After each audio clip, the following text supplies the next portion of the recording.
અત્યારે એક આપને ખાસ માહિતી આપવાની છે કે દિવ્યાંગ બાળકોને બોલબલા ચેરિટેબલ ટ્રસ્ટ રાજકોટ દ્વારા 35,000ની કિંમતના એવા ચશ્મા આપવામાં આવ્યા છે.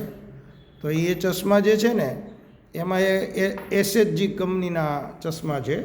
તો આ ચશ્મા દ્વારા નેવિગેશન પણ એને મળે. નેવિગેશન એટલે રસ્તો એ ફાઇન્ડ આઉટ કરી શકે. બીજું, દરેક ચશ્માની વચ્ચે એક લેન્સ અથવા કેમેરો આપેલો છે અને એ કેમેરાથી ફોટો પડે એટલે સામેની વ્યક્તિ કેવી છે એ પણ એને ખબર પડે. એણે કેવા કપડાં પહેર્યા છે, એ શું કરે છે. હવે આ ચશ્મા જે છે ને એ ડેઈલી એને ચાર્જ કરવા પડે અને ડેઈલી ચાર્જ કરે એટલે બ્લૂટૂથથી એ ચશ્મા કનેક્ટ થઈ જાય. તો આ ચશ્મા કનેક્ટ થઈ જાય અને બ્લૂટૂથથી કનેક્ટ થાય એને ચશ્માને પણ ચાર્જ કરવા પડે. મોબાઈલને તો કરવો જ પડે, પણ બ્લૂટૂથથી કનેક્ટ થાય પછી ચશ્માની નીચે એક સ્વિચ આપેલી છે. એ સ્વિચ જે છે એ ઓપરેટ કરે એટલે એ ચશ્માનું બ્લૂટૂથ ઓન થાય. તો એટલે મોબાઈલનું બ્લૂટૂથ અને ચશ્માનું બ્લૂટૂથ બે ઓન થાય.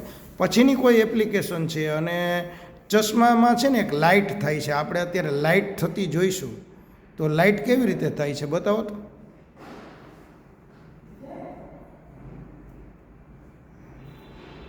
હમણાં ચશ્માની વચ્ચે એક આગના ચક્ર પાસે છે ને એક લાઇટનું તમને ફ્લશ દેખાશે.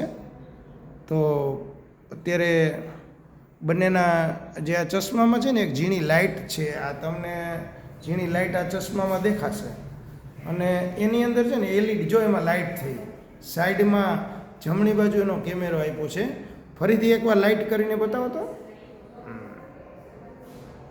તો આ લાઇટ થશે અને એનાથી સામેની વ્યક્તિનો ફોટો પડશે. એટલે એ વ્યક્તિ કેવા કપડાં પહેર્યા છે, એ અત્યારે શું કામગીરી કરી રહી છે એ આપણને ખ્યાલ આવે.